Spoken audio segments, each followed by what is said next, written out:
बिस्मिल्लाहिर्रहमानिर्रहीम। रब्बिश्रह ली सदरी वयस्सिर ली अमरी वहलुल उक़दतम मिन लिसानी यफ़क़हू क़ौली। अज़ीज़ तलबा, ख़वातीन व हज़रात, अस्सलाम वालेकुम। हम ISSB के हवाले से बात कर रहे थे और ISSB जो मुसल्लह अफ़वाज में बतौर ऑफ़िसर शमूलियत इख्तियार करने के लिए आपका एक सिलेक्शन का इम्तिहान है। हम आज इसकी मिथ और रियलिटी पे बात करेंगे कि हमें बतौर कैंडिडेट, बतौर एस्पिरेंट क्या करना चाहिए। चूँकि इस हवाले से सोशल मीडिया पर और मार्केट में बेशुमार ऐसे इंस्टीट्यूशंस हैं जो कैंडिडेट्स को चीज़ें मगअप करवाते हैं।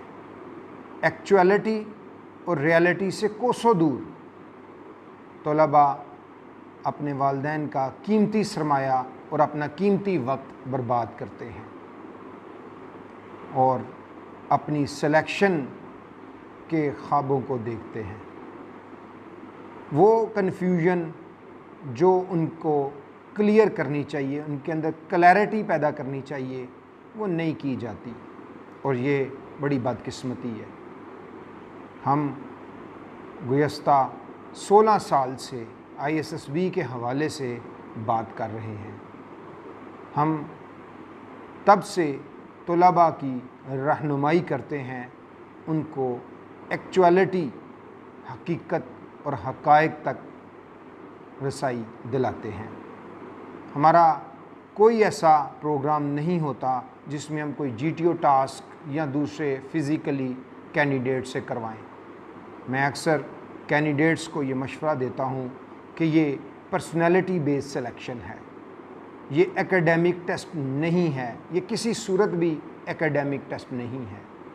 तलबा को ये बात समझनी चाहिए कि एकेडमिक टेस्ट में एक मुतय्यन कोर्स होता है, वो आपको नोट्स मुहैया किए जाते हैं, आप उनको मेमोराइज़ करते हैं, उनको मेमोराइज़ करने के बाद रीकॉपी करते हैं, जो एक्चुअली आपकी मेमोराइजेशन का एग्ज़ामिनेशन होता है।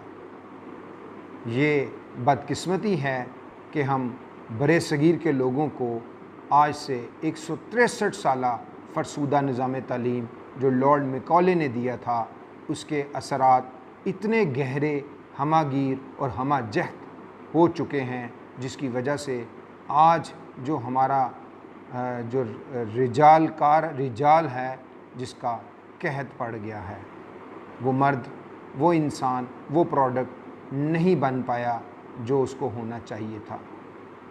उसकी पर्सनैलिटीज़ में बेशुमार ऐसे फ्लॉज पैदा हो चुके हैं जो उसको दस्तयाब माहौल और वालिदैन की तरबियत और निज़ाम तालीम की मरहून मिन्नत है, जिसकी वजह से कन्फ्यूजन है। और ऐसी कन्फ्यूजन है कि जो हमारा नौजवान आज उस कन्फ्यूजन की वजह से ज़िंदगी के मैदान में बहुत पीछे रह गया है।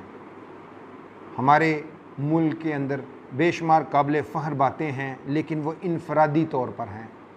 इज्तमाई तौर पर बात की जाए तो हम कोलैबोरेशन में काम ही नहीं करते, हम इसके लिए बने ही नहीं। यही वो चीज़ें हैं जिनको आपको रूट आउट करना होता है और इस हवाले से सोशल मीडिया पर और दीगर जगहों पर आपको ऐसा मवाद मुहैया किया जाता है जो आपके नेचुरल रिस्पांस को बर्बाद कर देता है। जब आपका नेचुरल रिस्पांस बर्बाद होता है तो आपके अंदर कन्फ्यूजन पैदा होती है और कन्फ्यूजन जो है वो आपको अनसर्टेनिटी की तरफ ले जाती है। ये गैर यकीनी सूरत हाल आपको मुसल्लह अफ़वाज में बतौर ऑफ़िसर बनने से रोकती है, क्योंकि सिपाहगरी एक ऐसा प्रोफेशन है जिसके अंदर आपको बतौर इंसान गैर मामूली हालात में बुरुए कार आना होता है। आपने ज़िंदगियों की हिफाजत करनी होती है, आपको मौत को बड़े करीब से देखना होता है, अब नॉर्मेलिटीज़ को देखना होता है। इसलिए ये जो सिलेक्शन है, ये पर्सनैलिटी बेस्ड सिलेक्शन है, जो कि एकेडमिक टेस्ट का 180 डिग्री अपोजिट है। एक और बात हम यहाँ पे कहेंगे कि मुसल्लह अफवाज के रिटायर्ड ऑफिसर होकर अगर कोई ये बात कहे कि मैं एक अच्छा सेलेक्टर्स अच्छा गाइड कर सकता हूँ, तो ये भी एक अफसाना है, रियलिटी नहीं है। ये मिथ ज़रूर है लेकिन ये रियलिटी नहीं है। हमें इसकी रियलिटी तक पहुंचना है। हमें वो मुहर्रिकात पे आज के इस प्रोग्राम में बात करनी है कि हम कैसे उस जो प्रोग्राम है उसके ऊपर जाएं।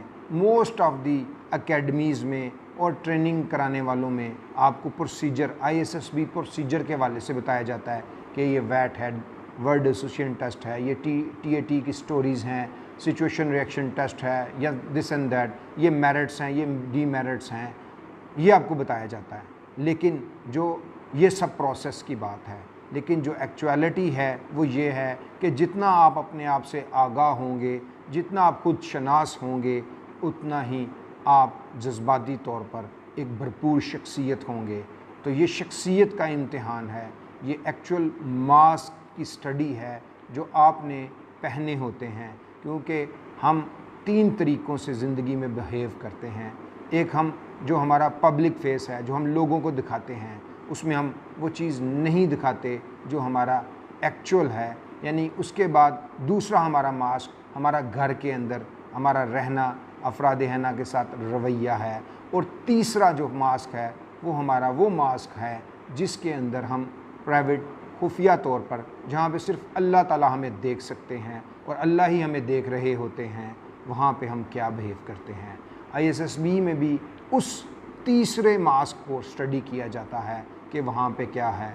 और इसके लिए किसी भी मुसल्लह अफवाज को बतौर ऑफिसर होना ज़रूरी नहीं है, क्योंकि आर्मी जो सिलेक्शन बोर्ड है वहाँ पे कोई भी स्पेसिफिक पर्सनालिटी नहीं है। हाँ, कोई बंदा जो साइकोसिस का शिकार हो जाए, जिसको न्यूरोसिस में आ जाए, उसको नहीं रखते। हम साइकोसिस और न्यूरोसिस के हवाले से ये बात करते हैं। हम अक्सर 2 बातें बताते हैं कि हर वो शख्स जो मोहब्बत कर सकता है, जो मेहनत कर सकता है, वो ज़हनी तौर पर सेहतमंद है, वो बतौर मुसल्लह अफवाज का हिस्सा, बतौर आर्मी ऑफिसर शमूलियत इख्तियार करने का अहल होता है, क्योंकि वो मेहनत भी कर सकता है और वो मोहब्बत भी कर सकता है। और मुसल्लह अफवाज एक फ़र्द नहीं, एक ग्रुप ऑफ पीपल हैं, एक ग्रुप है, इज्तमाही तौर पर वहाँ पे होता है। तो इसलिए ज़हनी सेहत के हवाले से हमने अब इस बात को तलाश करना है कि हम अपनी ज़हनी सेहत को कैसे ठीक कर सकते हैं, क्योंकि दौरान नशोनुमा माहौल की वजह से, दोस्तों की वजह से, वालिदैन की वजह से, असातिज़ा की वजह से, तालीमी इदारों की वजह से जो आपकी पर्सनालिटीज़ में तज़ादात, खदशात, वसवसे, अंदेशे, तशवीश, फ्रस्ट्रेशन, एंजाइटी पैदा हो जाती है, एहसास कमतरी आ जाता है, और ख़ुदी जिसको सेल्फ़ इस्टीम कहते हैं, सेल्फ़ इस्टीम में कमी वाक़ हो जाती है। तो जब हम इसको हम कैसे रूट आउट करेंगे, इसके बारे में हम अगले प्रोग्राम में बात करेंगे। दूसरा, हम कहते हैं हर वो शख्स जो दुखी है, किसी वजह से परेशान है, गमज़दा है, हालात का रोना रोता है, हालात, गिले शिकवे, शिकायतें, हसद, कीना, बुग़्ज़ उसमें मौजूद है, ख़ुद दुखी है और दूसरों को दुखी किए जा रहा है हर वक्त, तो ऐसा शख्स ज़हनी बीमार है। उसकी ज़हनी सेहत उतनी नहीं है कि वो मुसल्लह अफवाज के इस प्रोफेशन में, जिसको profession of arms, profession of abnormalities कहते हैं, उसमें आ सके। तो रूट कॉज यही है, आपको इस वक्त बतौर फ़र्द ऐसे ही इदारे की ज़रूरत है जो आपके साथ काउंसल करे, आपके साथ डिफरेंट सेशंस करे। उस सेशन के दौरान आपकी जो एंजाइटीज़ हैं, डिप्रेशन है, आपके खदशात हैं, वसवसे हैं, अंदेशे हैं, उनको रूट आउट करे, उनका खात्मा करे। जब तक ये मुमकिन नहीं, आप मुसल्लह अफवाज का हिस्सा नहीं बन पाते। आप जितने मर्ज़ी प्रोसेस को बेहतर कर लें, आप साइकोलॉजिकल टेस्ट को रट लें, आप तमाम GTO टास्क को रट लें, कमांड टास्क को रट लें, आप इंटरव्यूज़ की तैयारी कर लें, आप हर चीज़ को मगअप कर लें, लेकिन अगर आपका नेचुरल रिस्पांस जो बेहतर नहीं हुआ, वो दब गया और आपने एक आर्टिफिशियल मास्क पहन लिया, तो यकीनन इसकी वजह से या तो आप एफिशिएंसी का शिकार हो जाएंगे या आप कन्फ्यूजन का शिकार हो जाएंगे। क्योंकि बेशुमार ऐसे सवालात भी पूछे जाते हैं जिनका किताब से कोई ताल्लुक़ नहीं बल्कि हक़ाइक़ की दुनिया से ताल्लुक़ होता है, और हक़ाइक़ की दुनिया हमेशा तलख़ होती हैं। आप हक़ाइक़ की दुनिया को वो ग्राउंड रियलिटीज़ को जब तक आप नहीं समझ पाते, आप ख्वाबो ख़यालों की दुनिया में रहते हैं, खुशफ़हमी का शिकार रहते हैं। तो यही खुशफ़हमी आपको तवक्कुआत पे मजबूर, आप तवक्कुआत वाबस्ता कर लें। जब यही तवक्कुआत वाबस्ता होती हैं तो फिर ये तवक्कुआत जब टूटती हैं तो एक आपको दर्द की कैफ़ियत पैदा होती है। वो ऐसा दर्द जो आपको मायूसी के अमीक गढ़ों में धकेल देता है। आपकी ज़िंदगी में परेशानियाँ, मुश्किलात और मुसीबतों का आप शिकार हो जाते हैं, और फिर जो ज़हनी बीमारियां हैं वो जिस्म के अंदर मुंतकिल होना शुरू होती हैं, और फिर आप जो महदे की बीमारियां हैं, एंजाइटी की वजह से फिर आपको असाबी दर्दें और रात बेख्वाबी का शिकार होने की वजह से आपकी ज़िंदगी मायूसी और बीमारी का शिकार हो आप सुस्त हो जाते हैं, और आपकी ज़हनी सेहत, या तो फिर आप दुखी या फिर आप दूसरों को दुख देते हैं। तो अज़ीज़ान गिरामी, ये ज़रूरी नहीं कि सिर्फ मुसल्लह फ़ौज के रिटायर्ड ऑफ़िसर ही अच्छे सेलेक्ट आपको तैयार कर सकते हैं। आप अच्छे साइकोलॉजिस्ट का इंतखाब करें, अपनी ज़ात पे काम करें, इनर सेल्फ को समझें, यकीनन ये आपके लिए ठीक होगा।